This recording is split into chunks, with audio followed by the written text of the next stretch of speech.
You are now listening to Inside the Nation Radio, brought to you by us, bringing you everything from current events to what's really happening in your bedroom. Turn up the volume. Turn me up. And let's discuss. All right, we back Inside the Nation Radio with our Rich versus Poor segment. I'm here with Daraj, Tierra, Rick, Judah, and Tasha. Man, we got a good one for y'all. Before we jump into this, because today's show, we're going to start pushing out more financial information because we're trying to help people get into a better place, right? But before we even get into all that, we haven't had the chance. I know you guys have already heard about it. This is not breaking news. It's not the first time you heard about it. But we personally have not had a chance to respond or give our thoughts on the situation with the young man who was killed by the 5 police officers, And so when I saw that, being a former police officer myself, it just blew me out of the water. So I really, before we get into anything else, financial, anything else like that, I want to ask my panel, my hosts, their feelings and what they thought about it, because pretty graphic, pretty gruesome. What were y'all thoughts? Rick, what was your thought? I mean, the first thing I thought was they immediately was on butt. Like, I mean, they ran up, grabbing him, jacking up out the car. Hey, get out the car, which we know was going to surprise the man. So they immediately was on 10. And they didn't even approach him, didn't identify him. It didn't sound like they identified themselves, but, whatever it is, what it is. Now, only other thing I will say, and I hate to say it's unpopular opinion, why was the guy struggling clearly while he was grabbed? That's the only thing I thought. At that moment, you got 5 guys on you. They hold me. Like, just give yourself up. Like, give yourself up. Not saying they wouldn't have, deleted him if he would have, but give yourself up, man. There was no point in you doing all that extra struggling after they didn't grab you. Yeah, I mean, I agree with that too. And here's one thing, if y'all don't know about police. Most police are big, lazy, and they hate to run. And it's an inside joke in the department. If you make me run, I'm gonna make you pay for it. That's a running joke inside the department, right? That's why that went down the way it went down. And I agree. You're caught at this point. Let it go. But at the same time, even with that being said, policing in America, we know this is how it goes. But to see 5 black men beat to death another black man, now typically what we see a lot of times in these situations, it'd be like, hey, we need to wait, we need to see everything that happened. Not this time. Oh, you thought you had that privilege too? Nah, you ain't got that privilege too. They showing you right now. It ain't gonna work the same way for you as it worked for them in the department. And this is what I really hate. I hate the fact that people are like, well, hey, that happens on both sides. No, it don't. So in the department, there were plenty of things that I couldn't do that, my white counterparts could do.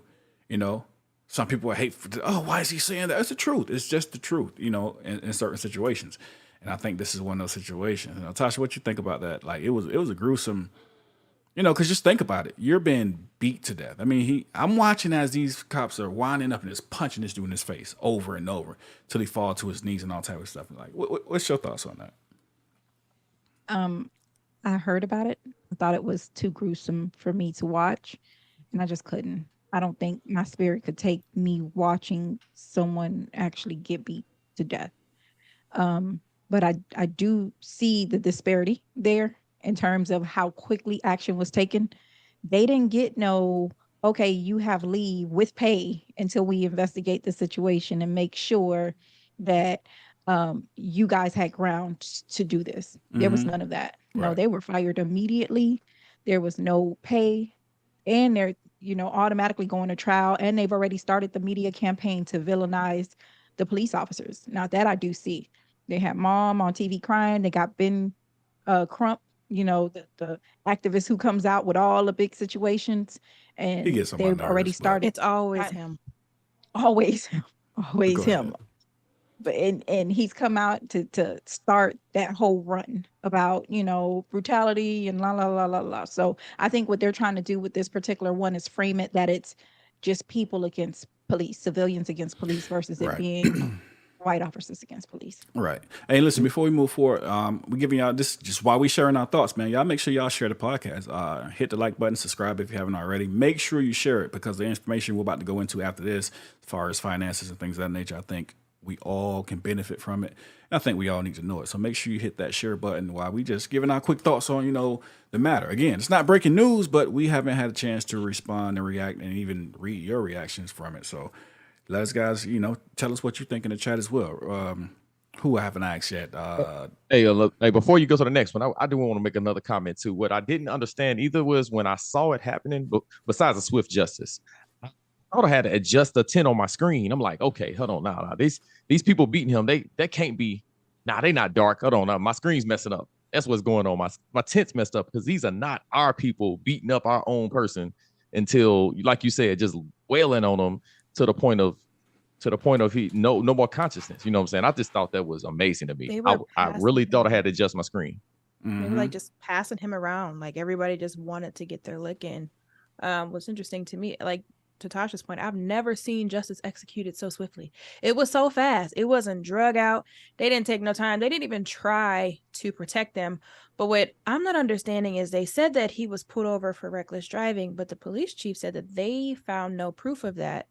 So I'm wondering what was the motive then? Like what happened? And I hope all this information comes out because I'm not understanding why.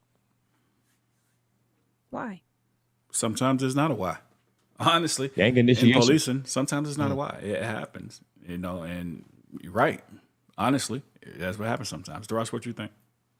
I personally, I saw it, saw the headlines. I didn't read much into it because I was just like, it's too common. It happens all the time. Unfortunately, it was a situation where, like Rick was saying, it's our people doing what they're doing to our people. Is disgusting.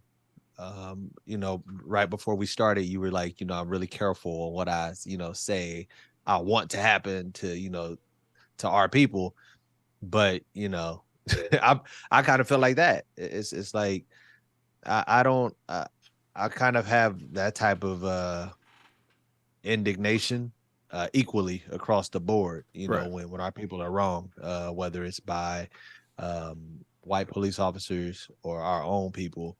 I kind of have stronger feelings toward our own people doing it because we should be at the very least, there should be a level of empathy, a level of understanding that we have for one another and how we deal with one another, no matter how aggressive we get, no matter how angry we are, no matter how belligerent we are. Right. We should be able to calm us down, and instead, let's go ahead and escalate this situation to the point of, second degree, basically. And I'm happy that they were charged. I'm happy that they were convicted. I'm happy that they were fired. Well, they weren't convicted yet. They're still. Excuse me. On. They were charged. You're right. I think one of them is out on bail. You're right.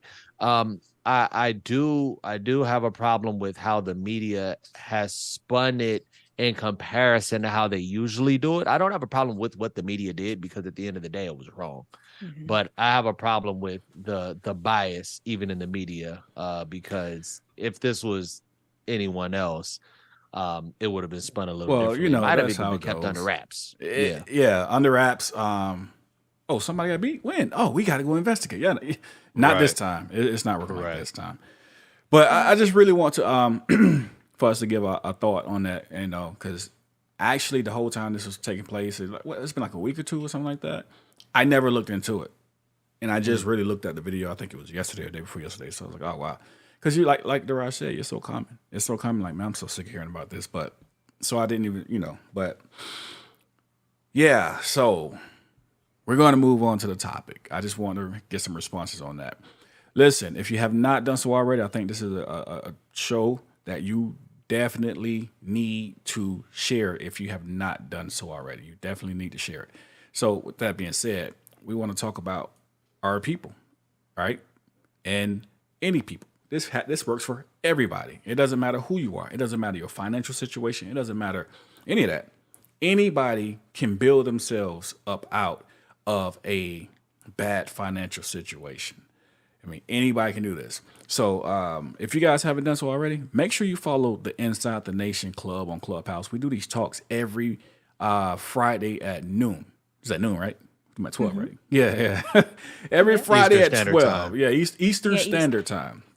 Make sure you get on there. And on there, it's easier for if you have any questions, we can go over them.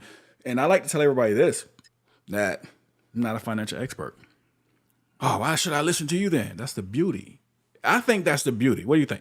I think that's the beauty when somebody's not a financial expert, but they have a good grasp on financial situations and they can tell you what's working for them.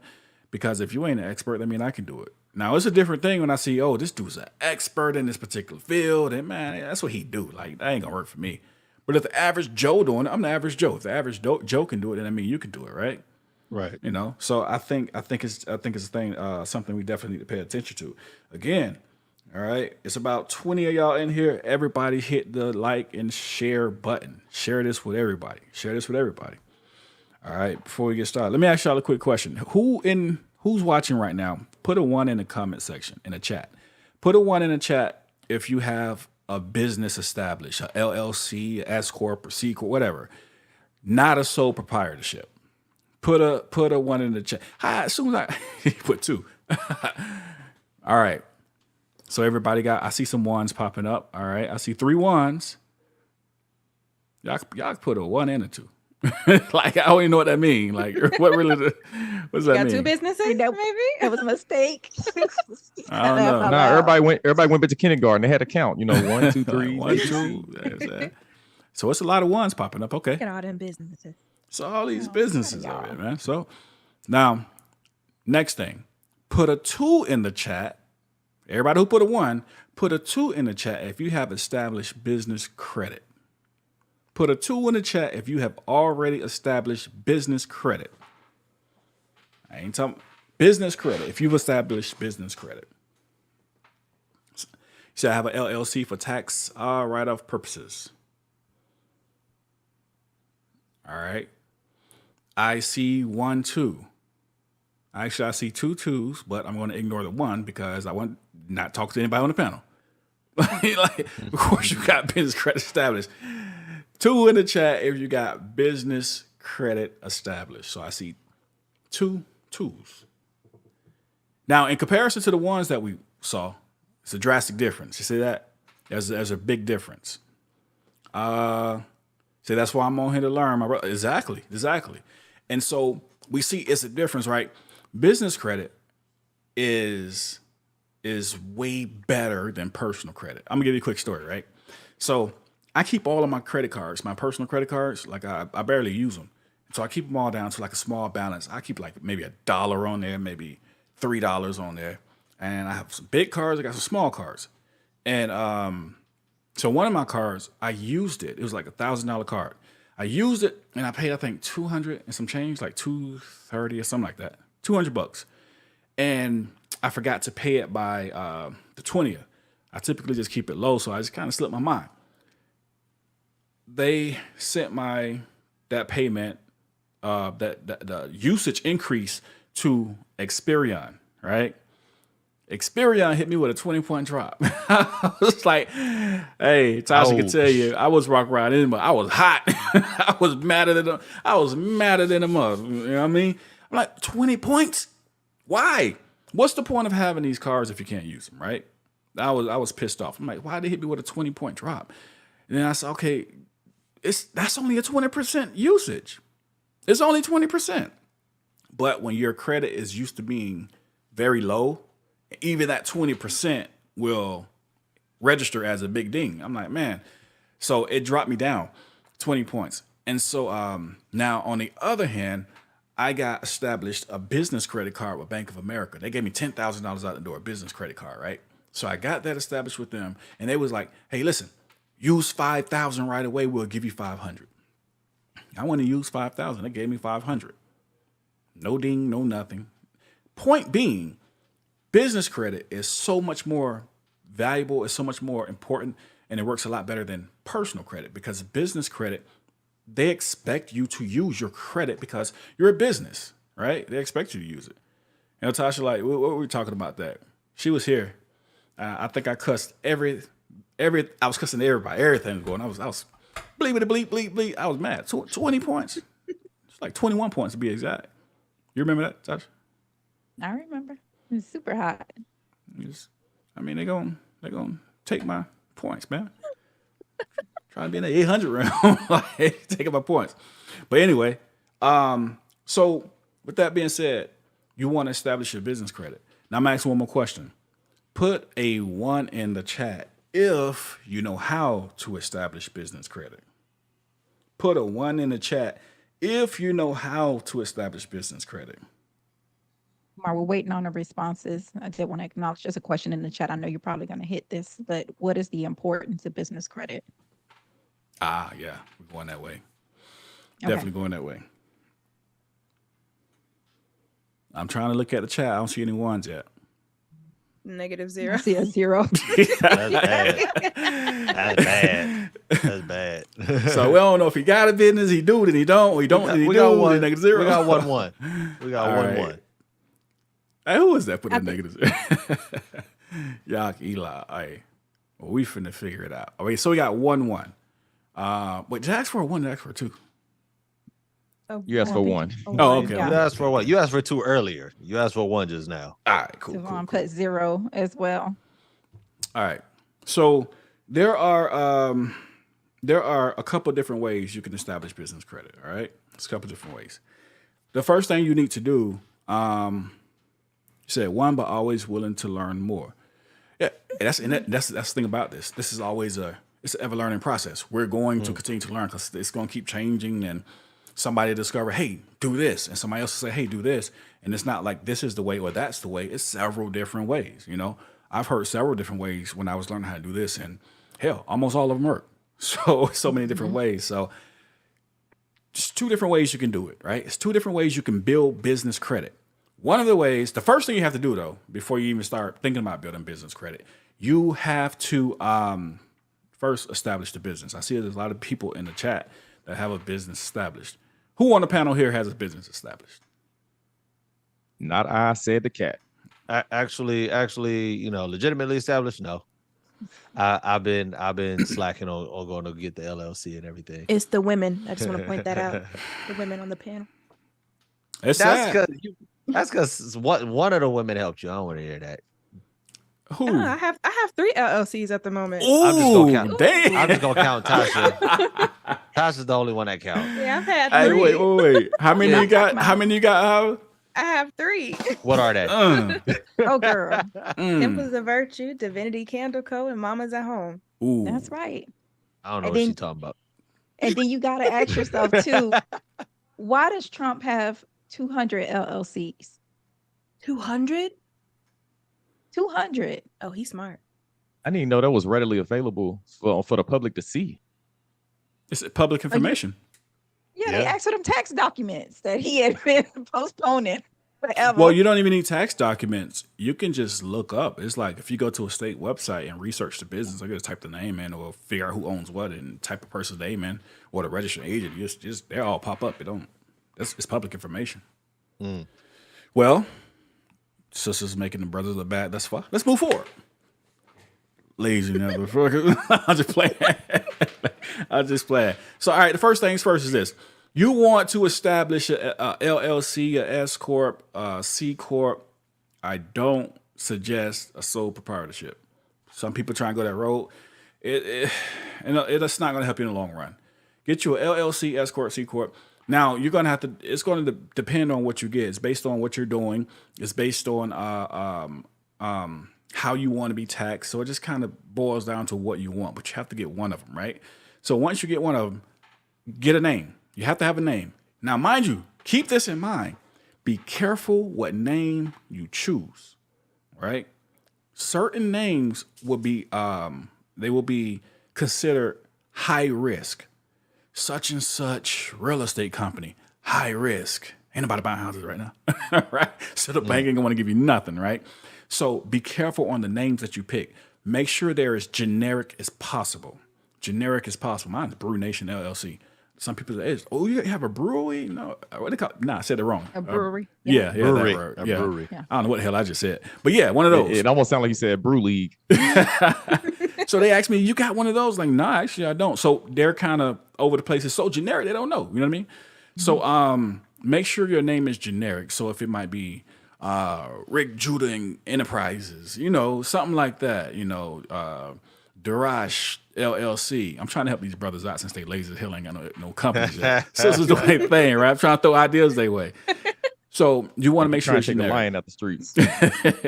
Hey man, we got to do something. So the next thing you want to do, once you establish your name, come up with the name. Can't be similar to anybody else's. Make sure it's generic, right? Get your LLC, S Corp, C Corp. Then you want to go and you want to file. After you file with your state, and listen, it's cheap. Like I think when I filed in Georgia, it was $100. It's been a minute when I just did it. It was like $100, I think, here in Georgia. I think in Florida, when I filed in Florida, it's $85. It's been years, but it's not a lot, right? Everything we about to tell you through the whole process is not a lot. Make sure you file. Now, once you file, you get it all established with the state. Your next thing you have to do is get an EIN. Never pay anybody to get you an EIN. EINs are free. Just type in IRS EIN, and it's going to take you to the application. It takes about 10 minutes, maybe, if that long. Fill it out. Yeah, at most. Yeah, at most, right? 10 minutes. And so you do that, get your information. It's going to ask you for the basic information, right? How many people got in chat? 22. So you got 22. Hey, listen, make sure y'all share. It's gonna be valuable information. 22 folks. All right. And because we've talked about it a number of times about it. It's crazy because these are, like you said, these are the rooms that are most needed by our people, but also the most neglected. When we have certain guests on, when we're talking drama, when we're talking current events, the numbers go up. When we're talking about how to, build yourself, put yourself in a better position, a better socioeconomic position, better in your life, essentially, the numbers are low. So let's make sure that we get the shares up. Let's make sure we get the likes up, because this is valuable information. This is information that all of us need to grow financially, to grow business wise. There's a number of us. There's like this boom going on right now where people are trying to learn about business, be their own boss, entrepreneurship, and stuff like that. This can help them significantly. Right. So let's get this information out there. Yeah, finances and Definitely. health. Finances and health conversations. Our people be out of there. Yep. Yeah. Yep. Yeah. So I was broken sick. Like, broken That's sick. right. And sick of being broke. Man. There's a question in the chat too. What is an EIN? It's an employer identification number. Again, Right. employer identification number. It serves as the social security number for your business. So you don't go around and give it to everybody once it's assigned to you. Treat it like your social security number, because understand that this business is going to operate like a person Right. for Right. tax purposes. So make sure you go to the IRS website and you can just Google IRS EIN, and it's going to take you to the application. It's going to ask you all the basic information. Oh, what side note?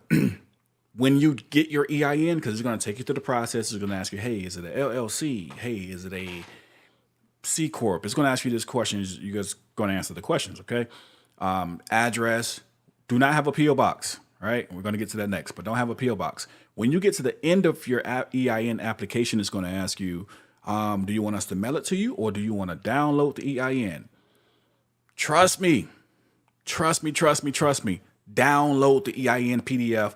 Keep a copy, save a copy, email yourself a copy. I always email myself a lot of, get a Gmail with it. Always have it free. Email yourself a copy so you always keep records, right? Because you're going to need that for everything that you do, especially bank accounts and credit cards and everything else. Like Tasha said, it's a social security number for the business. That's what makes the business, because a business is its own entity. A business is a living human being, is what a business is. That's why it gets a social security number that we call an EIN. So if anybody comes to sue your business, well, like say if somebody come to sue, I don't know, Darash, they can't sue me. He did it. Like I got nothing to do with that, right? Same thing with you and your business. You're suing the business. You can't take my personal assets. So make sure you download that. Don't have a mail it, because you might get it in 2029. The IRS is so backed up. It takes so long. You would never get it. Download the PDF. Now you have your formation of your business, LLC, C Corp, S Corp, whatever. You got your, you have your name. You got everything established. You got your EIN. you got to get an address. Make sure you get your address, right?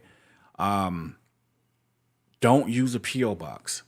If you use a PO box, when you get ready, when we get to the point when we start talking about getting the credit, you're going to start getting denied. Don't try and be overly smart. Go to the post office, get a PO box, use the post office address, and use the PO box as a suite number. Everybody did that a million times. It don't work.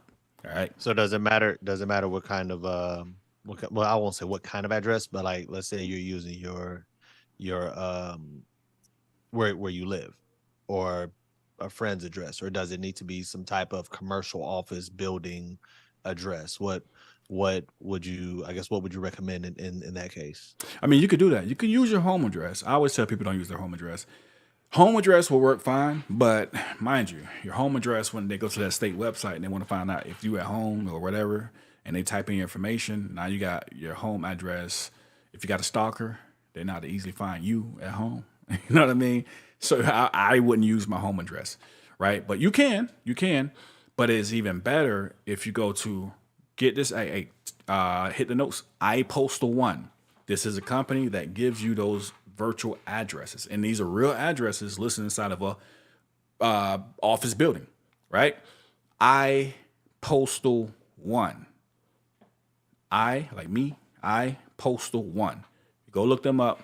They have like different plans. It's like, I think it's 20 a month, 15 a month, some maybe 30 a month, depending on what you want. And they will give you an address. Like mine, I had one down through downtown Atlanta. You typed in my address and it took you to downtown Atlanta. Like, and a big office building will pop up. Why I'm telling you this? Because when you get to the stage where you start establishing business credit, some of them are going to type in your address to see if you're really a legit business. They're going to look where you house that, right?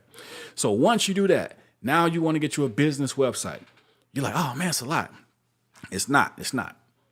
Business website with Wix, $9 a month, $9.99 or something like that. I mean, you can even leave the little Wix logo down there if you want to, but it's $9.99 a month. Get you a business logo. I mean, a business website. $9.99 a month. After you get that, get a business email address, and Wix will give you that with the little website that you got, right?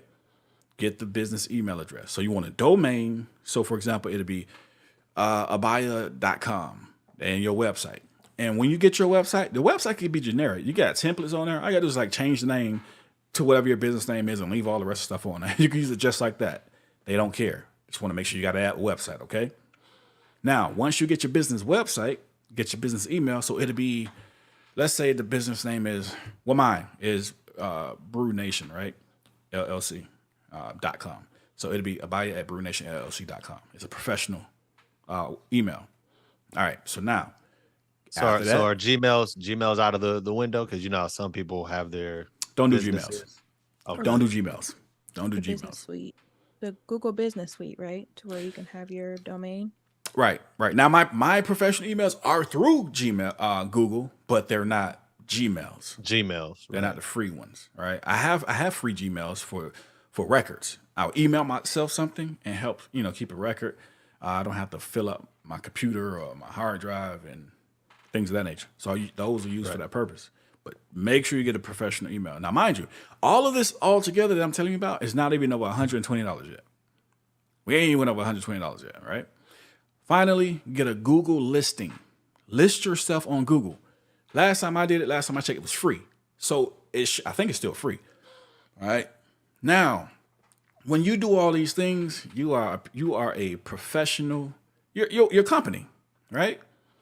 You're registered with the state. You have your EIN number. You have a professional address, professional website. You have a professional email address, and I can Google you, and it'll pop up. Have your times that you're open. Times that you're closed, all type of stuff, just like a regular business that you Google, right? Right. You got to sell yourself. I mean, you got to make it look like you got $1 million, although you got the $5. That's the way it got to work, right? So now that you do all of that, anybody put a 1 in the comment section if you got all of these things that we just listed. Drop a 1 in the comment section.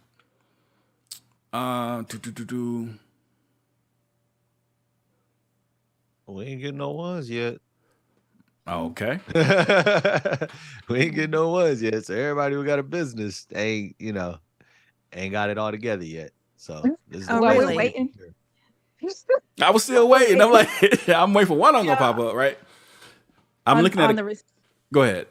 Oh no, I'm sorry. While we're waiting on, I see one. But while Oh, we're there's waiting one. on them to respond, I do want to put it out there because I just recently found this out that Legal Shield. So if any of you have Legal Shield memberships, they do have a business suite that you can add on. I think it's like $14.95, where they will do your website for you, SEO, customization, as well as domain hosting. So if you're like, oh, I ain't really big on this website thing, I don't know where to begin, they do offer that product to help out small business owners. Just a Oh, heads up. that's nice. Yeah, it got so many different ways that you can go. Legal Shield, I got Legal Shield. Fiverr, $20, all type of stuff. You know, it's just all so many ways. Real quick before I move forward, I'm looking at one of the chats. The comment says it helps you, especially I guess referring to the EIN, when you hit 100K annually. That way, you're able to write off 60% of your income as losses and are not prone to owe the government any money for making too much. Yeah, you want to write off everything, and everything we going through is going to be like getting stuff tax free. That's what the wealth have been doing forever, right? Tax free. You want to avoid taxes as much as you can. And the crazy part is the IRS codes are written for you to avoid the taxes. Let me rephrase that. The IRS codes were written for the congressmen and the senators to avoid the taxes. You're just finding out about the information, so now you can take part in it too. So the laws are there. They might not have been there for us, but we can take advantage of them, right? And so once we learn this information, okay, it's time to start putting it to use. So, all right, now you got all of that. Next thing we want to do, we want to start working on our business credit. Mind you, there's 2 ways to get business credit, all right? There's 2 ways to get business credit. Actually, there's several ways to get business credit. We're going to talk about 2. One, as a personal guarantor, right? Now, if you try and get credit as a personal guarantor, you are you had to have at least decent credit. You got to be at least, the safe range is 700 even, safe range, right? Some banks maybe 690, but you really want to be around 680, but safe 700. So how that works is, now that you got all of this established, you go into the bank, you have all this information with you, especially your articles that you register with the state. If you're not familiar with what the articles are, that's the documentation or the certificate of existence. That's the documentation that you have with the state, right? Then you go in there and you register with the state. You get those papers, you go into the bank and you show them, hey, this is what I have. Here's my EIN, and you open up an account. All right. Now you say, I'm gonna start this account. Let's say $1,000, for example, right? They're going to ask you, do you want business credit? Now, if you're going to be a personal guarantor, you're going to say, oh, well, yeah. And they're going to run the business. Of course, you just started it, so it really don't have no credit. Then they're going to run you as a backup. Now, mind you, if you get approved, it doesn't appear on your personal credit. It's all for the business, right? It's all for the business. It does not appear in your personal credit. You get approved, that's one way to get it. Anybody get, I think it was a couple of people in the chat who got business credit that way. Anybody else get it that way? Or did you guys go in a different route? Any real estate folks from Cali in here? I need some business development advice. Why Cali? You in California? Health Pro. Anybody got any real estate experience in California? Health Pro is asking. Not me. Come on, man. Come on. You gotta be able to help people out, man. I thought you was a real estate agent in Cali. And you in LA, right? I'm in LA. I'm not in real estate. My mother's in real estate. She's been in real estate for like 25 years, but that wasn't the route that I chose. Pathetic. I'm just playing. I'm joking. Why are you like this today? How much about real estate do you know about it? Who, me? Me? Yeah, you. I know about real estate, man. I know enough, but shit, I'm not a professional. Shit, I'm not licensed. I'm not gonna give you no advice, because if it come back and bite you, I don't want no problems with it. He be like, the little light-skinned dude on that show. They gonna be outside us. Why he act like we not the same color? Right. Hey, listen, this the light. This is the light. I have a lot of light on me. You don't. This is light. I got a big giant ring light right here. You know what I mean? First of all, I have 2 lights right here. No, you don't. Oh Lord. It's just your natural complexion. You can't tell him nothing. That's just your natural. Right. Right. All right. Oh, they tag teaming now. Right? They tag team. Okay, cool. All right. So the other way you can establish business credit is, come on, Darash, Rick, let the people know. What's the other way to establish business credit? Because I know y'all was in the room on the clubhouse when we did this whole discussion. So I know y'all took notes and I know y'all got it. Which one y'all got it? I was at work. I was at work too, but Oh no. We was at Hey, work, but sir. but I heard the whole thing. But I mean, really, the only thing I was really catching was just, mostly getting the taxes set up. I mean, as far as writing stuff off, that's really the main thing I was catching. I didn't really catch the business credit part. What to do? I was trying to follow, but hey, it's all foreign to me. Isn't it like the Net 30 account? Yeah. Always the women. Yes, that's exactly it. 30. That's exactly it. Good Lord. Man. Hey, put To a be one in the fair, chat. It's her job to listen to you. So It's- just want to put that out there. It's kind of her What do you job to mean it's her sit there job to with listen to me? I don't get what you're saying. I don't understand. you. She understands. She's what I'm like the saying. That's why typewriter she person. laughed. No, No, court. I took notes because I wanted to build my business credit because Nah. that's a priority for me. But Nah. Well, I mean, I have great personal credit. I hadn't started establishing a business yet, but I'm slowly learning. So, Hey, I'm look, just gonna be a personal guarantor. That's what I'm gonna do because it's easy. and my man just made a great point in the Yak Ellie said that's why we need help meets. You know what I'm Talk saying? about Hey, it. that's why right there. Talk about it. That's the point. Hey, You listen. see that? Listen. Help means you're doing some of the work. I'm helping you with the work. Y'all niggas ain't do nothing. Oof. They did I ain't nothing do yet. nothing. I don't know what he's talking about. All right. So the Hey, other, no, that's huh? hey, I need Pippin. I just need Pippin. You know what I'm saying? Hey, I'm saying. Not Pippin. But Jordan carried a lot of the load though. Pippen was helping, man. So the other Yeah, way yeah, is yeah. net 30s, right? Hey, put a 1 in the comment section if you got a net 30s. Anybody with net 30s, drop a 1 in the comment section. Net 30s are nice, actually. Hey, do we still have the link that we pinned in the clubhouse, that chat for the net 30s that we had up there? For that. The net 30s. Let me see. Let me Right. drop it inside the chat if you don't have it. I have. One I think person put a it's the how to start an LLC.com Net 30 accounts one. I think that's it. Can you drop that in the chat for me? If you do not have net 30s, go to this website and it's just going to tell you different net 30s. And what net 30s are, if you don't know, it's a way to help you establish business credit. I'm already tired, man. I thought that was gonna be helping me do some of this talking. But anyway, in net 30s. Once you get into it, I do have a little bit of inside information about Quill. I did used to work for Quill, so once you hop on that, I would love to give some extra information about Quill's process. You used to work for Quill? Yeah, work from home position. Yep. I've been married to you all the time. I ain't never even know you work for Quill. We got some shit to talk about. And in the sales department. Yeah, When the hell did this happen? we'll talk about it later. Yeah, I used to work for Quill. Hey, it was a 20-day girls trip to her new job. Oh Lord. No, I was right in the house. No. Oh, you smart when you was on the work from home. Yes. Oh, that's right. That was Quill. That was Quill. Ooh, but I was about to become abusive. I'm just playing. I'm just playing. I'm Somebody joking. clip that. Yeah, that's gonna be Somebody clipped. I know. I Yeah, need to. That's gonna be He Help clipped. gonna be canceled with Fine. me. We gonna be in a canceled cellmate together. Yeah, because Rick been canceled. This Yeah, is they Tasha. canceled Blink Rick. twice. Just blink twice. Blink need me, twice help- if you Call need me, help. sis. I'm on my way. Right. We'll handle this. Yeah, how come here, but everybody. So listen. So net 30s, right? Net 30s are click that link. It's different companies that will offer you a line of credit to say, right? So to say. And so for example, Quill, and Tosh can go more into this, they'll give you, or a company called like Granger and a whole slew of other companies, they'll say, okay, cool. I'll give you $100 line and you can buy anything out of my store, right? And so you go and you buy, I don't know, when I first started, I bought a chair, right? I bought a chair. And actually, it's the same chair I'm sitting in. Honestly, if y'all see it. I bought a chair. Chairs. Oh, you probably hear it squeaking. But I bought a chair. And they give you 30 days to pay that chair back. And you'd be like, okay, cool. You paid the chair back. All right, cool. All right.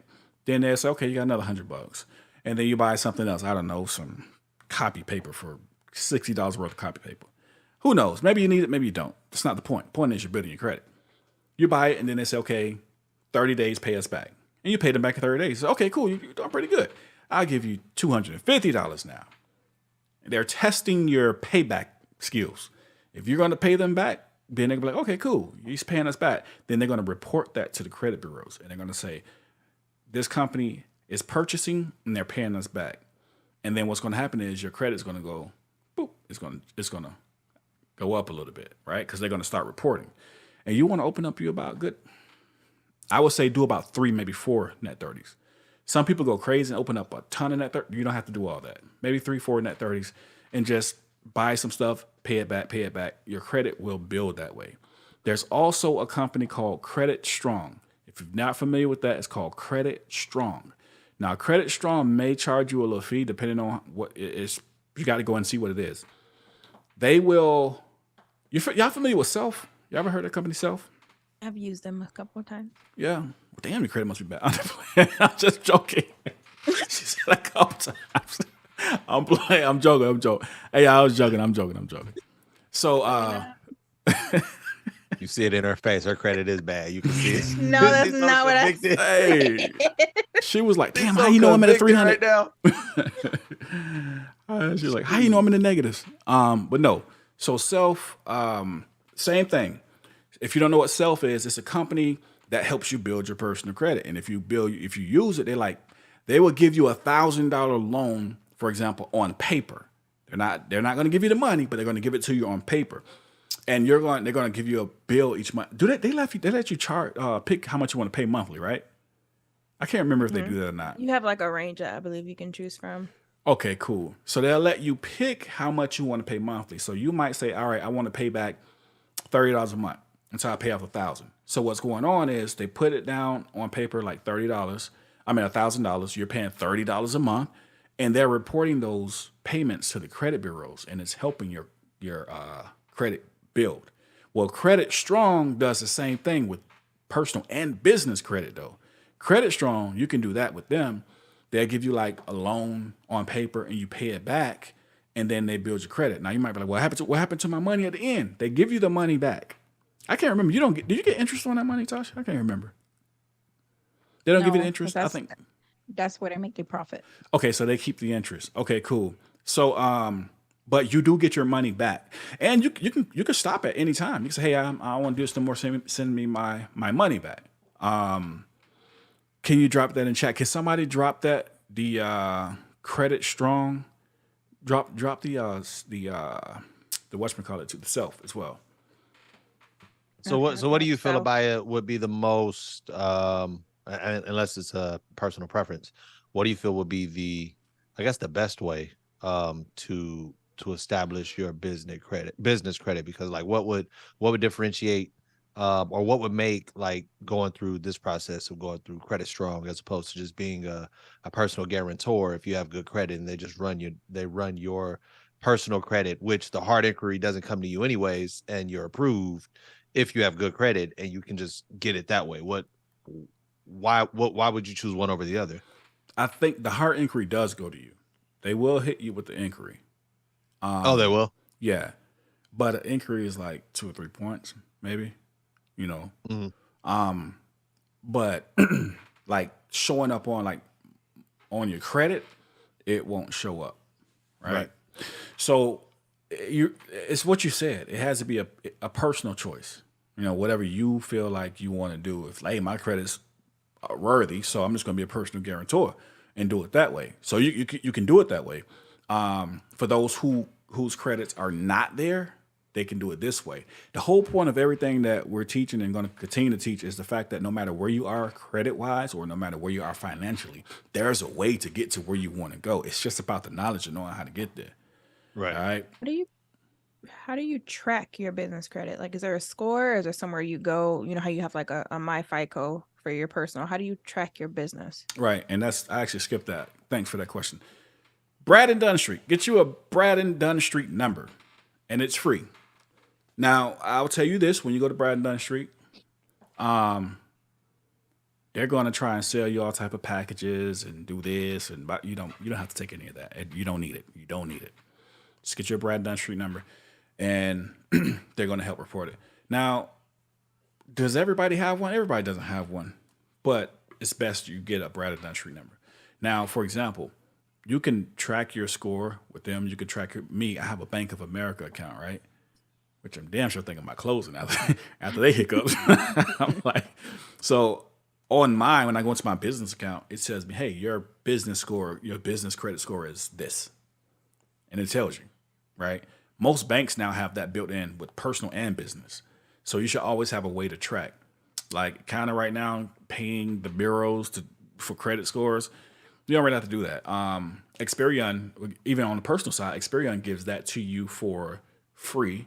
Equifax gives that to you for free. TransUnion is the only one trying to still charge people to get your credit scores. So, but what I've noticed is with Credit Karma, although those scores are not 100%, with my Equifax, they're 100% spot on. So, for example, if my Credit Karma says 750, Equifax is 750. TransUnion, if it says, for example, 750, it'll probably be like either higher by 10 or 20 or lower by 10 or 20, but it's in the ballpark. So you really don't have to pay for it. It's always the way you can find it. But the banks, they give you the information as well.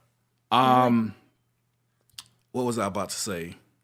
Dunn's number. Make sure you get the Dunn's number.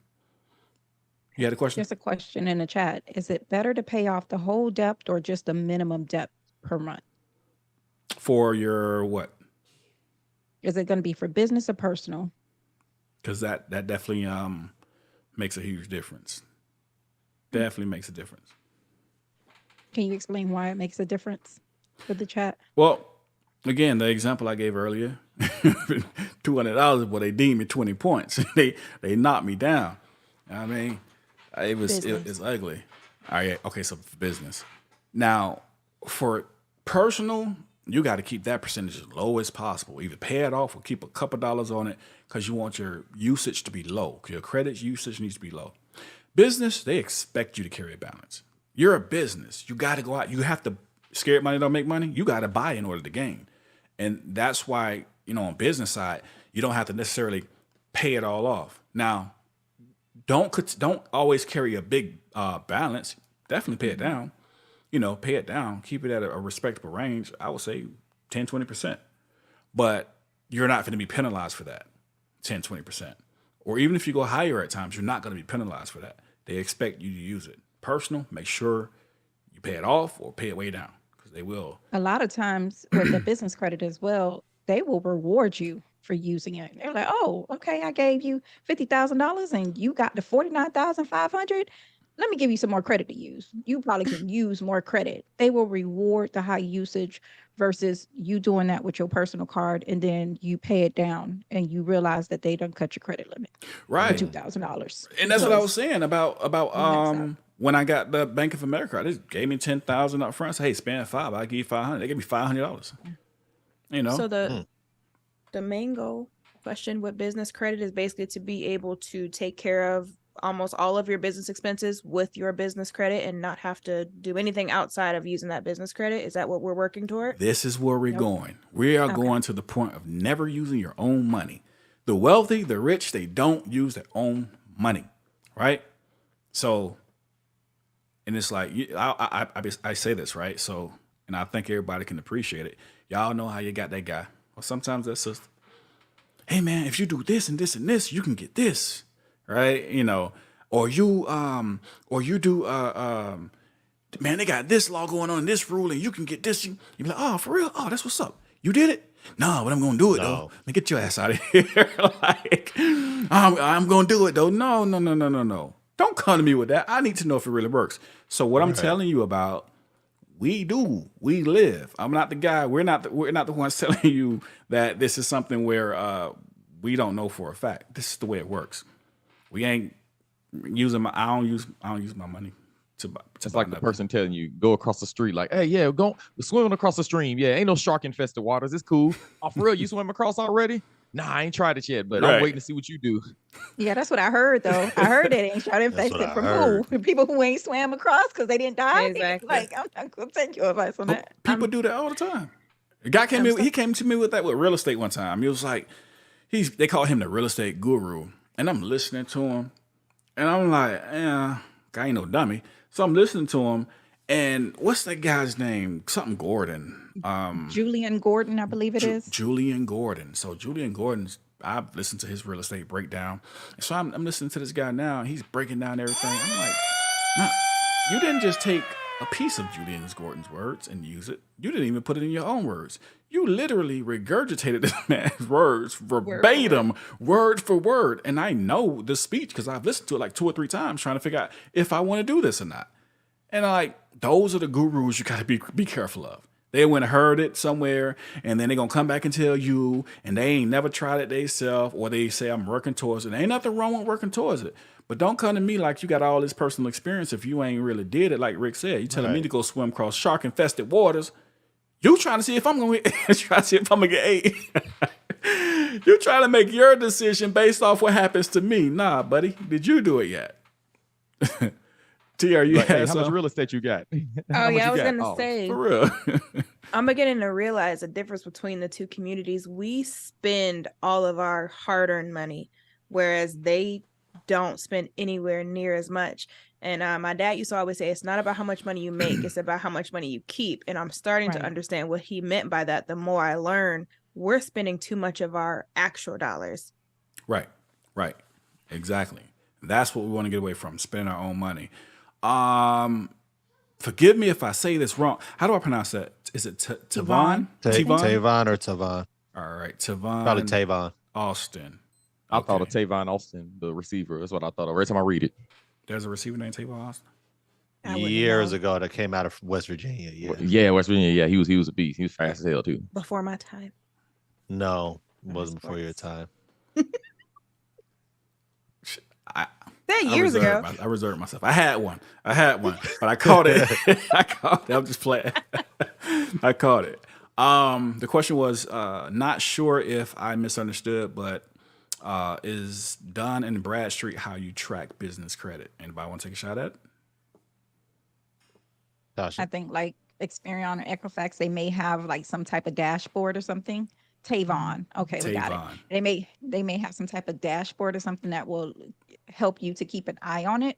But I think they're one of the reporting agencies, kind of like an Equifax or a TransUnion for business credit. Right. A lot of people will How I look at that. understand Yeah, they'll look at Dun and Bradstreet when considering what they want to do with you. So it's important to have. And once you get it established, you don't really got to deal with them no more. Everything's going to be going through them based off what the steps we're talking about now. All right, Darash, don't act like I ain't hear you say Tasha when we ask that question. These brothers a trip, man. That's the expert. That's the yeah. Like, what are you? It's the financial expert. Come on. I wanted to go into the Quill thing too, for the Net 30. It's Go ahead. pretty easy. If their process is still the same, because I worked for them like 3 years ago in their sales department. But part of that, and learning what I know now, if people used to call in and they say, okay, I got this purchase, but I don't want to pay for it. And you know me, I'm in the sales department. Like, what you mean you don't want to pay for this? I need a credit card. And they'd be like, no, Net 30. So after doing some research, I found out we had a Net 30 process, which is basically just them being able to invoice it and pay it 30 days later. Part of their requirement, though, because talking to them, I'm like, okay, so when do I transfer these people to the department? It had to be at least $50 was the balance that they had to be purchasing for. So you need to make sure that your purchase is $50 or more before you can request this. As part of the process, they did tell me that they do go and check to make sure you do have a website. Like, you're an established business, so you can't be like a fly-by-night, doing hair in your house or something like that and not have an EIN number, because they're checking this. Do you have any business profile established? Do you have a website? Do you have a phone number? All of the things that a buyer is telling you jump on and get, they go and check it really quickly before they approve you. Now, as part of this process, as the buyer did mention, they are going to ladder you up. So don't expect to go in there and get approved for $20,000 worth of product. I don't know you. You got to understand these people are putting their money on the line, so they will ladder you up. So I would say, this is why I mentioned, go in there and get a chair, a desk. They are the staples of business, for businesses, basically. If you think about it that way, anything you can find in Office Max and Staples, you can find with Quill. Notepads, planners, desks, chairs, any of that stuff, that's what you would get from there. The normal business office supplies. They also do sell like food products. So if you need a coffee maker, coffee grind, snacks that you would put on display in your business, they'll also have those products available for sale. Yeah. Um, that is about all I can think of. And then, as you continue to use them, they'll extend more credit to you. They normally have pretty good coupons as well. They do a lot of giveaways with like plastic containers and Tupperware and stuff like that once you reach a certain spend limit. Right. Right. Now I Well, remember now when you worked for Quill. oh my goodness. I was Follow-up thinking. question. Thinking. So, in addition to everything else that Abaya had listed off that we would need, should we also get a separate business phone number? You can. It's not 100% required, but you can. You can go out and get your 800 number and make it look even more professional. Mind you, with the 800 number, you have to know how to set it up. And you can call the company, and some of them will walk you through, but some of them, they don't walk you through. So if you do go out and get a number, make sure you go with somebody who's going to walk you through. They're not that expensive unless you go with like Ring Central. Go out and get you a Grasshopper. I think they got them like $20 a month, probably less than that. Again, make sure it's a company that will walk you through. And the reason I'm saying that is because these companies, when they Google you to see if you have a website or even mess around and call your phone, you still got the original setup when the brand new, and they're like, oh, this ain't no real business. You just went and bought this number and they're gonna deny you. So if you get one, make sure you set it up. But that one's not 100% necessary, but it doesn't hurt. It adds to it, So So what do you feel about I remember this is probably like 3 or 4 years ago. I had no real thoughts on establishing a business or anything, but when my brother was creating a studio, he was looking into trying to establish business credit, and one of the things that he came across was basically getting a what do you call it, becoming an authorized user and getting a larger line of credit. I think it only lasts for like a certain amount of time. And then I don't know if it falls off, or I forgot how that whole process works, but basically you pay for it and then it looks like you have established business credit. And then I think it like falls off after a certain amount of time, if you know what I'm referring to. now I know. Now I will say I'm not familiar with any authorized business lines of credit, but personal wise, there are authorized lines of credit. Like I had my mom list me way back. I don't know when it was. It's been a while. But hey, put me in the credit card because she had like a 830 credit score, right? And she's frugal. She's cheap, so she ain't just out there spending. Right. Now, so you could do it that way too. Someone with good credit, just have them list you as an authorized user. You don't have to get a credit card. You don't have to have any access to the account. You're simply an authorized user. That's it. You can't make any changes, none of that stuff. So they don't have to worry about you stealing their money, anything like that. And that will give you a bump. Now, you don't really want to do that until you get everything else on your credit taken care of, though. Personally, right. You're not gonna do no good if you got 99 charge-offs and collections and So you want to get that stuff taken care of, which is what you got. No, I was there, right? Because that's what a lot of people forget too. It's like you may get this help, like you got this huge line of credit, 30,000, 40,000, 50,000, but they're still looking at your credit history and they see that you got collections on a $50 that you didn't pay that went to collections over the span of 3 months, and 20 different late payments and all of that good stuff. This won't mean anything. And late payments are big, like that. They hurt. Collections and late payments hurt. So those are the steps. Now you might be like, well, where's the rest of it? That's it. If you take them, I'm telling you exactly what we did. If you take those steps and just follow those steps, remember, 2 different sides. Personal guarantor, if you have the personal credit, 700 at least, then just go ahead and start establishing. Now, mind you, with that being said, you can go to, you're going to personal guarantor your business credit. I'm going to go to Bank of America, start a business account and personally guarantee it. And then I'm going to get a line of credit. You can get up, leave Bank of America, ride over to Truett's, whatever bank is in your area, and do the same thing again. Get you another line of credit, and you can get up from there and leave over and do the same thing again. Do you feel it's a do you have a preference as far as banks to open up business credit with, or even a business account with? Because I know you absolutely hate Chase. So You said I hate Chase? Yeah. Listen. I never got rid of my Chase account. If I know you hate Chase. I know you hate Chase. So, I know you got the B of A, but you was just talking about you probably going to close that account out because they done messed up some things. So it's like, so what you think? I love credit unions. Well, There's so much more giving. Credit unions. Yeah. it depends. Navy Federals, they somebody else. But I heard that's the bougie credit union. yeah, they're a little bougie. No, go to Chase. Go to Chase. Hey, listen, Kanye, if you ever see this, we was down for the cause, but you went and did it again. Bro, we going back to Chase. Forget all that. So go to Chase. Now I don't got to feel bad wearing my Adidas socks to the gym. Like, oh, man. You weren't never down for the cause, no way. Right. She wasn't never down for the cause, no way. She said she didn't feel bad. She said now she ain't got to feel bad wearing them. So she was Right. still wearing them. Yeah, she was still wearing it, and she still had a Chase. She did everything. So, yeah. But, it's Tierra who. Need we say more? Oof. Say more. Okay, so let's say more. No, wait. All right. Like, I'm just playing. I was just kidding.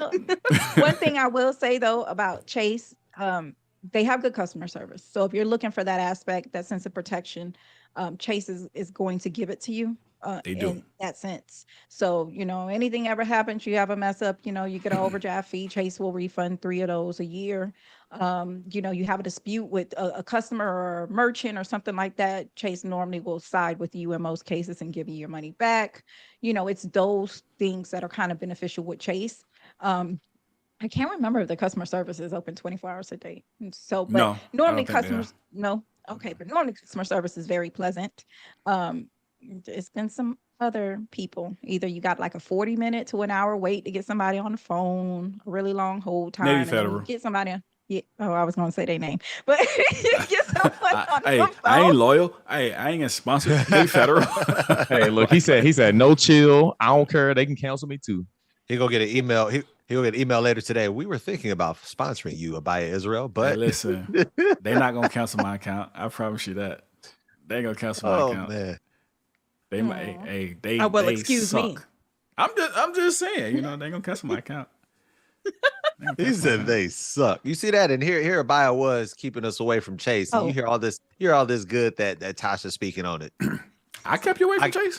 I get it though. It was down for the. I say you was trying to keep us away from Chase. I- Yeah, I 'cause hate Chase. I wasn't trying to. No, I ain't They never said I hate refund Chase. fees. Chase refunds fees really easily. They're nice. Yeah, with they do.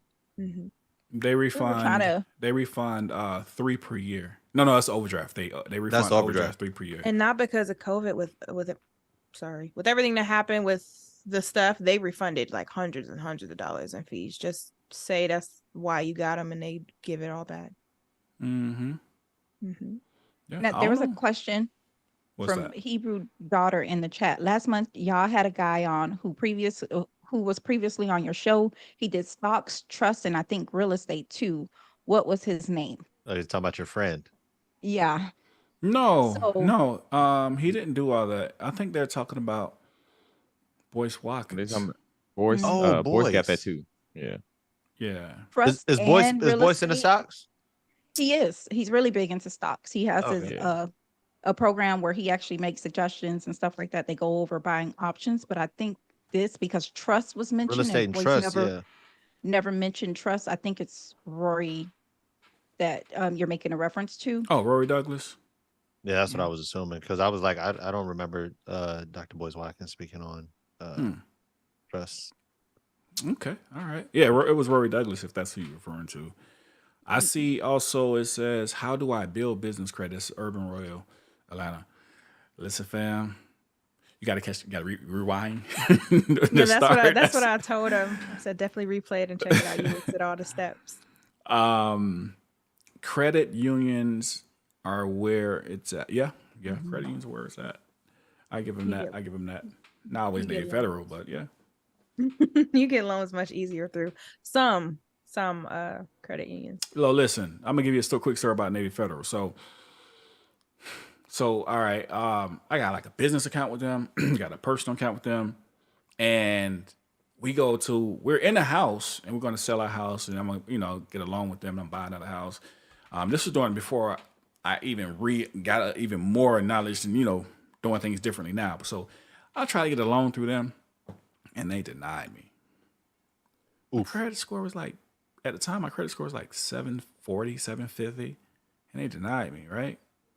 Mind you now, I got a few $100,000 sitting in their bank with a decent credit score. They denied me. Remember, Tasha? Hater. So, yeah, I rolled over there, closed all my shit. I'm mad. And the problem was because all the other banks approved me. They were the only ones. I'm like, that don't make sense. You making money off of my money. And I got a decent credit score. Oh, well, sir, yeah, we do our own credit. What was that thing? They do their own, they have their own credit processing process or Yeah, whatever. they do their own. They have their own credit score scores. rankings. Yeah. And so they gave me a score like 40 points lower than my score. Like, what? Oh, How? Equifax didn't tell you that. Experian didn't tell you that. They got their own thing going on, but they denied me, right? So I've been pissed off with them ever since. So I've been kind of pissed off with them ever since. But really quickly, you're a good man for not being petty and being like, just close this account. I'm gonna go check it out. actually, I did. But what happened? What happened was, right, I had everything lined up like automatic payments. Now I was like, damn, I do all this switching, and I didn't want to do it. So that's the only reason I stayed. If I didn't have everything set up with them, yeah, I would have been petty as hell. He was out. I was out. Chase made my dad that mad once. He had a 6-figure check he deposited, and it deposited into somebody else's account. When I tell you, he almost turned that bank upside down. I was afraid for everybody in there. I was, credit, Navy Fair never did nothing like that. I guess Chase ain't that great. That's different. I mean, Now, listen, they got that corrected. I did make a statement just now. I told you I had some money inside of the bank. Never put, and this is, we learned too. We learn as we go. Don't keep your money in banks. Put a 1 in the chat if you keep your money in the banks. Put a 2 in the chat if you keep your money somewhere else. I'm talking about savings accounts. Put a 1 in the chat. So we put a 3 if we do both. How do I reach you offline? Can somebody put my email address in there? Abaya Inside Nation Radio. Who? I know y'all keep your money somewhere. Put a 1 if you keep your money in the banks. Put a 2 if you keep it somewhere else. While we're waiting on a response back for the 1s and the 2s, just think about the recent stories with these banks. Bank of America and Zelle. Usain Bolt. And then there's a third person recently with a complaint about a bank. I think what was Bolt's situation? Because they said something about, I thought it was something about his advisors screwed him out of some money or something. Yes. Oh. He had $12 million in a bank, and they don't know where his $12 million is. So he's, gone in like, hey, I'm ready for my money. Let me take my $12 million out. No, we don't have it. We don't know where it is. Basically, it's how they're doing it. Now, at the same time, there is an advisor that was working for the bank who recently submitted a confession letter, basically saying, look, she was like an advisor for 20 plus years too with this banking institution. She was moving money around. Her dad got sick. She didn't have the money to pay for his care. She basically was taking money out of people's accounts to pay for her dad's expenses. Then her dad died. She took more money out to pay for the funeral. Then, it was an easy process for her. So she needed some extra money here and there. And she basically continued to siphon money off of people's accounts. And then she was generating fake bank balance receipts for them to say, oh, yeah, you still got this money in the bank with us. But all the while, she was just moving money back and forth from multiple customers' accounts until, poof, it's gone. She ain't got the money to replace it. She kept saying, I'm going to replace it later. I'm going to replace it later. But she ain't got the type of money she was siphoning off of these people's accounts. Well, so she finally came clean. Well, wow. Everybody who put a 1 in there, before we get off of this chat, we about to teach you a quick lesson. All right. Mm-hmm. Take all your money out the bank, right? Take all your money out the bank. And I'm going to tell you where to put it. Don't put, Rick, let's get sick. Like, oh, damn. He's been sick for the last hour. Oh, stop. So listen, take your money out the bank, right? All right. I'm going to give you 2 different places where to put your money. All right. 2 different places. Tasha, explain what, Darash, you want to explain what an IUL is? I guess I can explain what an IUL is. IUL, it's an acronym for Index Universal Life Insurance. Now, really So quick, it is before you go. Now, I'm trying to get crowd participation. I want it because I think we learn, when we respond and participate. At least that's how I learn. So, put a 1 in the chat if you ever heard of IUL, Index Universal Life Insurance Policy. And if you heard of IUL, but you heard they were bad, put a 1-2. Put a 1 if you only heard about it. Put a 1-2 if you've heard about it and you heard they were bad. I want to see if we got any 1-2s. Oh, Rochelle. Hey, Rochelle. I know. Hey, sis. Queen D, the Truth Seeker, 1-2. KB just put a 1. I don't know, y'all. Take Rochelle on be hating all the time. 1-2. She might. Rochelle be hating. So I'm just playing. I'm joking. Investigating them chickens. She finna say something. I know, in the freezing cold. She investigating them chickens. Yeah, she did say she investigating chicken. I was like, investigating the chicken? What? I'm joking. Okay, 1-2. So, all right. So before we go, Tasha, explain to them what an IUL is and tell them why an IUL is good and why it could be bad. Okay. So Index Universal Life, it's basically a life insurance policy where it's beneficial is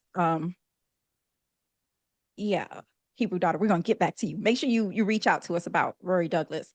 But either way, Index Universal Life is a life insurance policy that has some benefit, some living benefit to you. So what they do is they take a portion of your premium or the money you're paying towards your policy and they set it aside in this bank, basically. So it's set aside money. They use that set aside money to invest in the stock market. Usually they're buying options, which gives you an opportunity to get a really, really good return on your money. So wait, they take. I got to tell her this too. That's basically tell her what. Hey, she's a numbers. She will go. Sometimes I got to catch. But like, hey, let's keep it. Foundation. Okay, so they're investing in a form of the stock market essentially. So it's able to get you a really, really good return. Like in some cases, a double-digit return. The beauty of it though is even if the stock market has a bad year, you are set at 0 as a floor, so you don't lose money. So you basically have the upside gain without the downside exposure, without being subject to the losses that are there. But where an IUL can be bad is if it is not properly structured. It has to be properly structured. And by properly structured, it means that just going with an example recently that we dealt with, 33% of your money that you're paying in cannot be going to fees. If you have something like single digit or 3%, 4%, 5% of your money is going towards fees, because there's going to be fees. The insurance company still has to live and eat. That's fine, but it should not be 33% of your money. That's an improperly structured plan. You're going to see a lot of your money, and that benefit that we're talking about is eaten up in those fees. And that's what you have to be careful of. Right. So the bad things that you heard about IULs is just the insurance agent who wrote it for you wrote it really for himself. He wrote it, or herself. He wrote it so that they can get a big commission. That's why people who have the stories that you've heard about IULs, people, oh no, it's not what they say it is. It's not all that it's cracked up to be. It's because whoever their agent was, their agent wrote it so they get a big commission and you really don't get the cash value is what you're looking for. Now, what people understand it to be is I could put money in and I could take money out, right? Now, there's something called, can I say this on YouTube? I probably not say this on YouTube, right? There's two different types of math, right? So you have the math. just say rich versus poor math. There you that's go. That's a good one. Let's do rich versus poor math. I like that. All right. The Rosh start laughing. So you have rich versus poor math. I have another way I like to describe that, but rich versus poor math. Poor math says if you have $1,000, you take out 500, you have 500 left. Rich math says if you have $1,000 and you take out $500, you got $1,000 left. People who ain't never heard of this say, what the hell? But that's really the way it works. Now, our IUL, an Index Universal Life Policy, as Tasha just explained, you get one of those. You put $1,000 into that policy. It is a life insurance policy. You're gonna have to get with Nationwide, Pacific Life, the same way you would anybody else. It is a life insurance policy. You do have a death benefit. Your death benefit may be $1 million, maybe $500,000. So it's a life insurance policy, right? You put $1,000 in there, but you want it written or what's called structured in a way where you can go and borrow money out of that policy and it doesn't affect your money. That's how you want it. Well, the bad stories come from, again, the agent who wants to make the money himself, and he structures that IUL to the point where I'm going to write it, but I'm going to get a big commission off of it. It's going to be a big commission, right? And so that was where the nightmares come from. Now, we had a situation when we first started getting into it. Somebody wrote us a IUL, and we looking at it like, that ain't it, bro. We're going to keep it at that, right? We're going to be like, that ain't it, bro. That is definitely not it. And so with that being said, we had to find the person who was willing to write it properly structured IUL. Now with a properly structured IUL, let's say I put 100,000 in, I can go take out 40,000. Guess what I got left? I still have 100,000. That's how IULs are supposed to operate. Again, a lot of people heard bad things about them because you dealt with the wrong person. It's like this. Way back in the day when I was a youngin', I used to cut hair right on my porch, right? I'm from the days where haircuts were $10, right? Anybody who get haircuts a lot, y'all know haircuts like $40 to $50 now, right? 30, 40, 50, depending on where you at. Ooh. I'm from the days when they were $10. Yeah, I remember when they were 10, right? So I started cutting and I was charging $8. The reason I was charging $8 because my mindset was I would charge less, which means I'll undercut everybody else. I would get more heads. So eventually I'll make more money.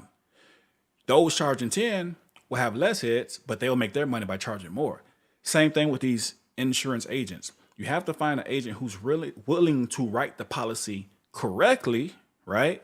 If they write the policy correctly, that means they take a lower percentage, but they're willing to take a lower percentage because they're going to get more people. Other agents will write it incorrectly for you. That way they get a bigger commission and you hear the nightmare stories about IULs are bad. It's not that the IUL is bad. The person who wrote it was bad. It's like the gun. The gun wasn't bad. The person who used the gun was bad. If you could find somebody to properly structure an IUL, then it will benefit you greatly. Y'all remember that? Go ahead. Oh, I'm sorry. Go ahead. I was going to say, and the one thing that I learned not too long ago from Tasha, because a lot of times, especially in our communities, the middle class, lower middle class, more impoverished communities, the thought process is to get life insurance, so you don't have to do a GoFundMe, you don't have to be out there washing cars and selling water and stuff like that to pay for the funeral expenses, right? So when you run into these underwriters and these people who are drafting different policies, you don't hear you run into the majority of the time it's this company known as Primerica, and you don't when you talk to them, because I remember when I think I was 20 or 21 maybe, and I was learning about it, you never heard anything about IUL, and I know Tasha has her own experience with speaking to those particular underwriters about IULs, but they don't know much. I don't know if they don't know much about it or they're being dishonest. I don't know. It's both. But they don't know. Okay, well, you see that. So I guess what I want to say is, because the majority of the people that are watching right now would probably run into those people as it pertains to life insurance policies. So if you guys are trying to get an IUL, well, you're going to run into professionals that are going to say, I wouldn't do that. It's not beneficial. It's not good because of X, Y, and Z. And and what Tasha and what Abaya is saying right now is that it's not good, or it's not beneficial to them. So that's why they're going to sell it to you that way. But the fact of the matter is, it will benefit you if it's properly structured. So you definitely want to go through a company that actually has experience and actually has knowledge with IULs, because in our communities, in the quote unquote ghettos and the Black communities, a lot of the people that you run into that does life insurance is through Primerica, and Primerica only deals with us, but they have a channeled demographic, and they're not going to teach these people the rich people game. So I just wanted to make sure that I threw that in there, because what's going to happen is everyone's hearing this information and they're like, oh, well, let me go ahead and try to find, I think, everyone talks about Primerica. Let me go ahead and go through this. And then they run into them trying to talk about an index universal life insurance policy. And then they're like, oh, no. You shouldn't do that. Don't do that. That's bad. And they're like, oh, but I thought, well, maybe a buyer was wrong. And you know what, Daraj? Those people who tell you the stories, now, we'll hear these stories based off of this and that, maybe TikTok or whatever the case may be. But the people who tell you the stories, ask them if they ever had one properly structured. Never had one. Remember earlier, Tasha, just a question in there we're going to grab from Tavon. Hey, earlier, I told you. Okay, real quick. Earlier, I told you about the guy who says, "Do this, do that, do this." Have you done it? No, but no. These are the people you're talking to. We are doing it. So it ain't like we're hearing about it and just telling you. But Abaya, remember what we talked about when certain people are telling you, you're more inclined to have reservations about it. But if someone else, a professional that looks a little different than we do, says it, then we'll be more inclined to, So I'm just saying. And that's the way it works. A little more leprous. You gonna get canceled. Hey, somebody on the TikTok there asked a question. They said, "Can you write this off on your taxes, like your IUL?" Somebody was just asking that question. You want to take it? Yeah, IUL. Go ahead. So it depends on how you're structuring it. So if you're structuring payment for your IUL through a business, like let's say, for instance, your Keyman Insurance or something, then yeah, that's an expense that you can write off. Well, tell them what Keyman Insurance is, so they understand what Keyman Insurance is. Okay, so Keyman Insurance is like, let's say, for instance, Elon Musk, Jeff Bezos. These are examples of key men. These are like the CEO, the face of a company. If something happened to these men, then public confidence is going to go down. Not to mention the business is going to take a hit, because these are the major decision makers.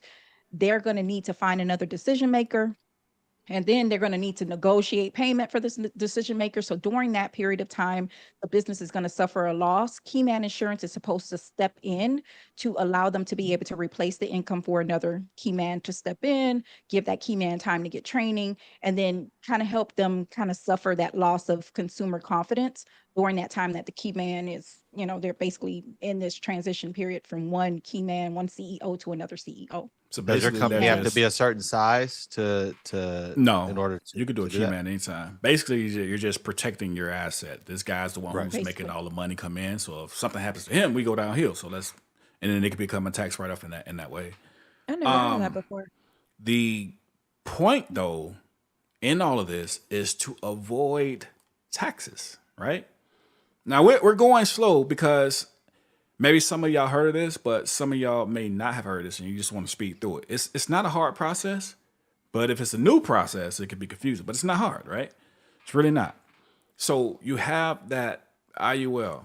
Listen, everybody who told you IULs suck, they don't know what they're talking about. They're only speaking off of what they heard about somebody who dealt with an agent who didn't structure the IUL properly. IULs are not some made up type thing. These are real things that people use that the IRS give tax breaks to, right? The IRS has codes that are written in IRS to give you tax breaks through your IUL. So don't be that person 5 years from now.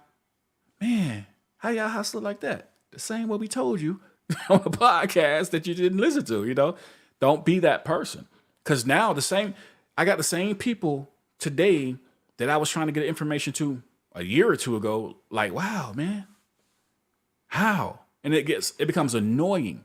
I'll tell you something else too. Soak the information up now, because I said this to the whole panel before we started. Because at some point, I'm gonna start charging. There are courses out here for this stuff, $5,000 and $10,000 courses. Why are the courses so much? Because the information is true and it's valuable. I'm trying to give it away. We are trying to give it away for free, but it's like our own people are like, oh, I don't know. You know, you kind of waste your time. So, I mean, if I'm going to do this, I'm going to start charging at least something. But anyway, don't let those people get in your head. Find out and research for yourself. I think, Rick, you had the question you said you had? Oh, no, it was a question from TikTok. I already asked it. Tasha answered. Okay. For Tavon, I just wanted to address that. What are some good questions you can ask to possibly avoid the negative side effects of dealing with an IUL agent? I would say just do your background with them. It's hard to say what questions you should ask off bat, because I'm a licensed agent. So I kind of know, like, okay, based off of what they're saying to me, how to rebuttal or what to ask to test.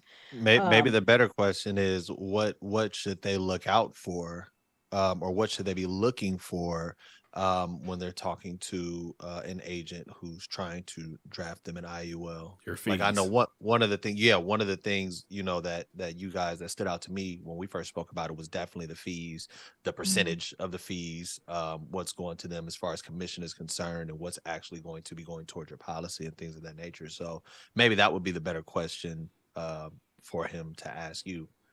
So yeah, I'm gonna hit it from that perspective then, Tavon. So one thing you would like to look for is a independent agent or a broker. So with an independent agent or a broker, normally they're dealing with more than one provider. And that's what you want to do. Very similar to when you're looking for a mortgage. I don't want to just go to Bank of America and apply. I want to go to a mortgage broker who deals with multiple banks. The reason why is because they're going to shop me around, and their whole thing as a mortgage broker is just to close the deal. Yep. So it's more advantageous to them to find me the best rate, because that's how they know they're going to close me. But if you're dealing with Bank of America, all they got to offer you is either A or B, and nothing in between. It's just going to be A or B. And still their goal is to close this deal. So they're going to push me to A or B, whether or not it's advantageous for me or not. So if you're dealing with an independent insurance agent, they're going to shop you around to more companies. So the more companies, the better. Be very transparent about your financial situation. If they are just coming to you with A, B, or C as an option, and they didn't ask you nothing about how much can you afford to pay, what are you comfortable with paying, what is your financial situation? If they didn't have any type of conversation with you about your financial situation, that is a red flag. And it's also unethical. Yeah, if you're it should licensed, be a red flag, a yellow flag. yes, and Blue they flag. need to they need to have that discussion with you. So you should have a sit down discussion about, this is what I'm comfortable with paying. This is how early I want to access this money. So, you know, when you have that discussion, tell them when the soonest you want to take a loan. You know, tell them how comfortable you feel with paying. Find out what your maximum amount is that you can put into an IUL policy. That's essential, because part of this being a life insurance and part of you getting your tax benefit is the fact that you have a maximum that you can fund it with. That's part of kind of going under the guidelines of life insurance. Right. Now, real quick before I go forward, Tasha, are you licensed in Texas? No, but I can get licensed in Texas. That's not a thing. Right. All you need But to do is pay a fee. Right. Hebrew daughter. So if you need 200,000, you need to put that amount in before you can take it. This is where we're pushing all of our clients, right? First off, anybody tell you anything that we're telling you right now and they try and charge you for it, you shouldn't be paying for it. Well, I'm going to stop saying that, because people can charge for this information, right? Yeah. This is valuable information. Yeah, you're paying for knowledge. So I ain't going to say that. And it's not a scam if they charge you for it. I just happen to be nice. We just happen to be nice, you know, for a limited time only. It's going up. Right? So, no, you don't need $200,000 to start these things. Remember earlier, we said no matter what your credit situation was, no matter what your financial situation was, you can start anywhere, right? Now, On the Clubhouse, we went over the IULs, Index Universal Life Insurance, and also mutual funds. A lot of this stuff is foreign to a lot of our people, right? And when it starts to sound like it's overwhelming, it's too much, and it's just, and then we quit and we just walk away, which is why a lot of us don't come out the hole. We rather just keep punching the clock and going on. Listen, we don't punch the clock. We've learned the way not to punch the clock, okay? And we're trying to tell you the way not to punch the clock. And the way is you don't need $200,000. Tasha, she files taxes, all right? Put the website in the thing in the chat, receptiveconcepts.com. She files taxes. When she files the taxes, right, and we're going to use hypothetical numbers, say you get $6,000 back from taxes, right? Tasha, after she files, you're going to have a meeting with me. We're going to take you and we're going to set you up. We don't write the policies, right? It's going to have to be with a legit company, Nationwide, Pacifica agent who's going to write the policy for you. We do have an agent who actually writes the policies and write them the correct way, properly structured. You're going to, and this is not an extra fee, right, that we're doing. You get of course, you got to pay to get your taxes done, all right? So you're like, why would I have to pay to get my taxes? Then I can do it myself, because you can't do what we about to do. And I know you can't. So yeah, so if you come and get your taxes done, that's your fee for that. If you go to, what's another tax company? Not Liberty Mutual. Whoever it is. H&R Block. H&R Block. Yeah, H&R Block. Guess what you're going to do? You're going to pay to get your taxes done. H&R, Gateway, Jackson Hewitt. Right. And if you Jackson Hewitt, if you know how to read those through those tax lines, you paying a lot more than you think too. So anyway, yeah, they're hitting you in the head. People don't even know that. So anyway, you get your taxes done. You set up a meeting with me. You're going to book on the calendar. We're going to set you up. You got $6,000 back, hypothetically. You got $6,000 back. We're going to put you on the calendar, right? Once you get on the calendar, we're going to give you the information. There's 2 ways to go. We only hit IUL today. We're about to get ready to get up out of here, so I'm just going to sum this up real quick. There's 2 ways to go. Most people can only go the IUL way. The mutual fund works the exact same as IUL. Well, I ain't going to say the exact same, about 95% of the same as IUL. But we're taking our clients to the IUL. You're going to set up an IUL. You put the minimum to set up an IUL is $6,000. You put your $6,000 in the IUL. Now, think about this. Just let this set in for a second. You put $6,000 in IUL. You can borrow against 90% of that IUL, right? You can borrow against 90%. You got $6,000. Tasha, what's $6,000 of 90% of $6,000? What's 90% of $6,000? Come on, you the human calculator. You can't make me like that. You like carry the 3 and 4. I'm sorry. So $5,400. All right. So you got 5. You can start an IUL as small as low as $6,000. You put that inside of your IUL. You say, but why? I got to buy tires for my car. I got to get my car fixed. I got to pay this bill. That's fine. Put the $6,000 in there. Remember what we told you? The rich versus poor math. This is how it works. If you put $6,000 in an IUL, and let's say you take out $5,000, how much you got left? You still have $6,000. Why do you still have $6,000? All right. We're telling you this the way it works, but why does it work that way?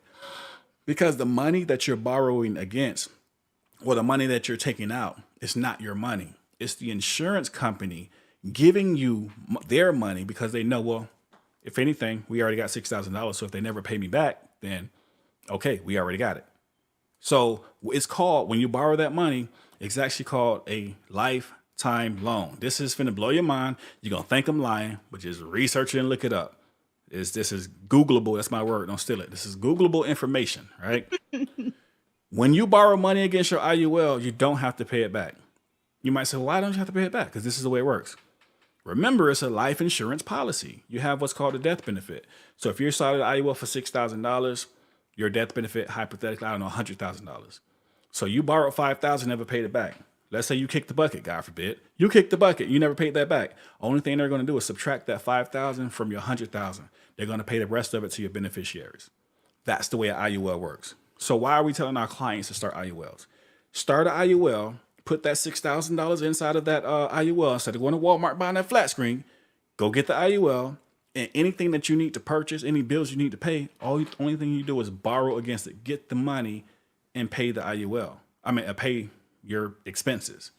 because you're still gonna have 6,000 sitting in there. Now, guess what? Next year you come back, get you another tax return. Guess what you do with that tax return? Put it in the IUL. Now you got $12,000 sitting there. And here's one of the best parts about it. IULs collect what's called compounding interest. All right? Compounding, and not simple interest. The bank gives you simple interest. You put $10,000 in the bank, you get $1 back at the end of the year. That's simple interest, right? 0.01%. Well, 0.001% that they give you. The IUL will give you compounding interest, which means the interest that you earn actually earns interest. Follow me? Mm-hmm. Your interest is earning interest. So that first $6,000 you put in there, two great benefits. One is earning compounding interest. Two, you can go and borrow against it without having your balance drop. It's still $6,000 earning compounding interest, right? So now by the time next year comes, you put another 6,000 in there. Let's say the first 6,000 grew to, I don't know, just hypothetically 7,000. You put another 6,000 in there, you're at 13,000. But I need to buy me more tires this year. Okay, cool. Now you can borrow against that, and you can pay that, and you can use it to buy your tires again or whatever. You filing taxes again, because mind you, the time is going to pass, and you're going to have to file taxes whether you like it or not. We're going to have to do it either way. You might as well make it work for you. Each year, you're putting your tax return inside of this IUL. You're funding the IUL. There is no there's no reason by year 3 or 4 you ain't sitting on anywhere $20,000 to $25,000 easily, without having to struggle and still being able to pay whatever expenses that you need to pay. That's the way it works.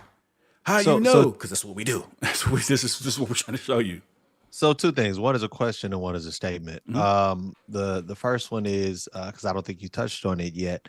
That one beautiful perk that I know you spoke about it in the clubhouse room. The one beautiful perk about the IUL, about who can touch it. Say that one more time. I said that one perk about the IUL, about who can actually touch it. You know, if you got child support or you get sued, who has access to that? Why you ask me that right now?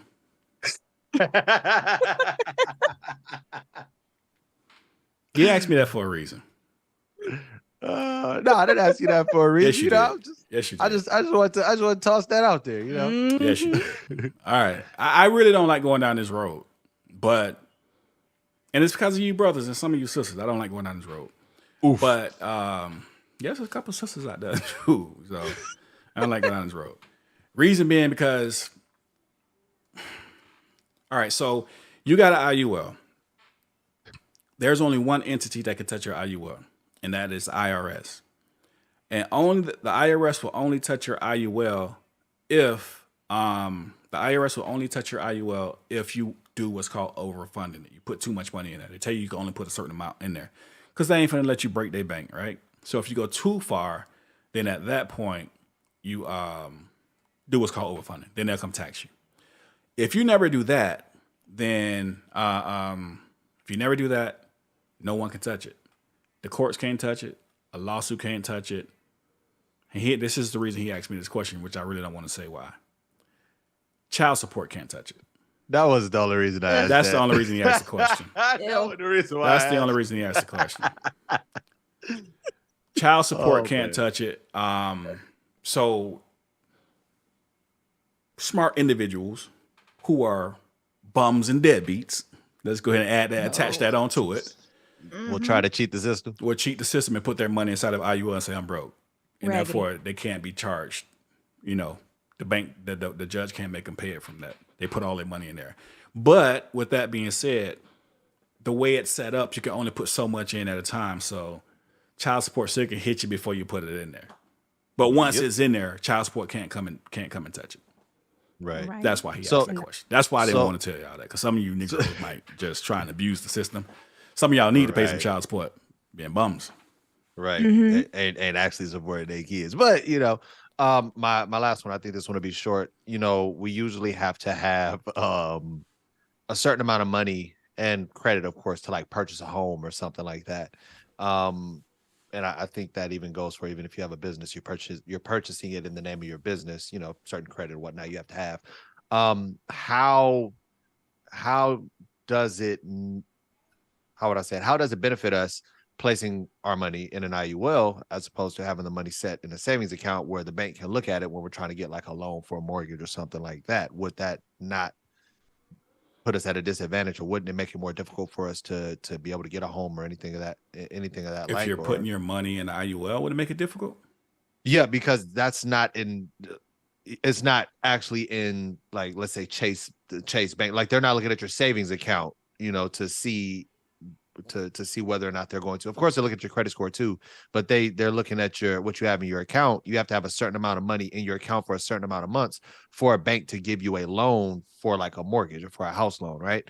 So if you have it in an IUL as opposed to a bank account, would that not be at your disadvantage? No, it definitely won't be at your disadvantage. You want it. The whole point is you're trying to get your credit to the point, your credit line, not your credit line to the point where you want to borrow against. You want to take a loan out against your own money. Why? What are interest rates right now? 6% for bank home loans. Yeah, 5-6% 5-6%. You go borrow against with an good credit. IUL with good credit. Yeah. You go borrow against an IUL mutual fund or something like that. They're giving you what, 3-4%. You want to borrow against that. Now, if you're at, let's be real with this, all right? Let's shoot 100% from the hip. No disrespect. If you're at the point where you have to put a minimum $6,000 in the IUL to try and make this grow, you're probably at the point where the bank ain't going to approve you no way. All right, you're not being funny. You're using this to make yourself go to this, right? This is a strategy, and it's one that works. That's the IUL. All right. It's the same strategy that's used in what's called a mutual fund, which we don't have time to go in today. We're going to hit that next week. But this show was supposed to be on how we even get on IULs. What's my business credit? This show is all about business credit. Next show is about IULs, which we go in more detail about. But yes, no, it won't hurt you at all. That's you need to get somewhere where you get a line of credit where it's coming to you and you. Oh, here's the other thing. When you borrow the money against your money, there are no credit checks. There are no strenuous application processes. It's simply, oh, what's your name? Oh, your name's Tasha. Oh, okay. What's your social? Just to verify who you are. Okay, we'll wire you the money. We'll send the money to your account. That's the way it works. That's the way it works. It's like he making a blowing. request. No, it's like making a request for your money from any bank institution that you use right now. Also, the returns are better if you're looking at it, because some people may be asking, well, why should I do this instead of just putting it in a savings account? Like, why go through this trouble? You pass away, this is not paying out anything to your beneficiaries, so that's a benefit. And then also the returns are better. You're getting 0.01%. Now it might be a little bit more aggressive and maybe they're paying you 2 or 3% because interest rates have gone up at this point in time. But these IULs in some cases can return you double-digit returns, especially if the stock market is having a good year. So that's the benefit. And that's where you're compounding more and more interest. So bad year, you get exposure to the market. Bad year, okay, you don't make any, you make 0%. A little worse than the bank would have given you anyway at 1-2%. But if the stock market has a good year, like right after we came out of, the whole lockdown thing, and the market does really good and you get 20% of your money back. Now, mind you, this is tax-free because unlike a 401k, they're not taxing you on that appreciation. And then next year, you're gaining interest on that original amount plus your 20%. And now you're earning interest on that money for the upcoming year. Right. And right, the national It's something to think about. average for a savings account right now is 0.3. That's the percentage. 0.33 rather. See? For Not the even banks. 1%. Can you have more than one IUL? Yes, you can. You want to have IULs for your children? We have more than one. I got one, my wife, and you want to have some for your children. So you definitely want to have more than one. You got to be able to fund them, Yeah. So you can't just open them up just to open them. You got to be able to fund them. But yes, you can have more than one IUL. This is what I'm going to do. I'm going to do a video this week uploading. Well, my plan is to do a video this week and upload it, giving the breakdowns and the details about an IUL and mutual funds. All right. And that way, you guys make sure, if you ain't subscribed, make sure you subscribe and hit the bell so you can know you get notification.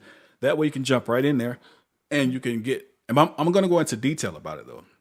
So it's going to be more detailed than what we're going into right now because we weren't supposed to hit this like next week.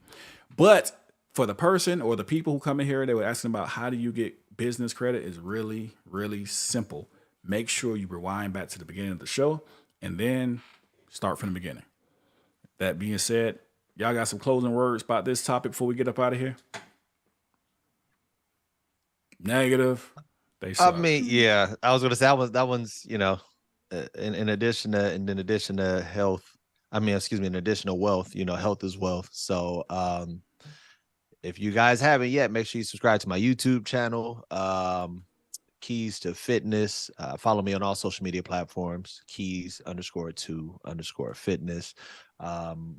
I love what we're doing, and I love the direction that we're taking this. So I'm hoping that we continue to do this and can be a help to our people, a help to the people in getting themselves together financially, as well as their health, as well as the mindset that we have.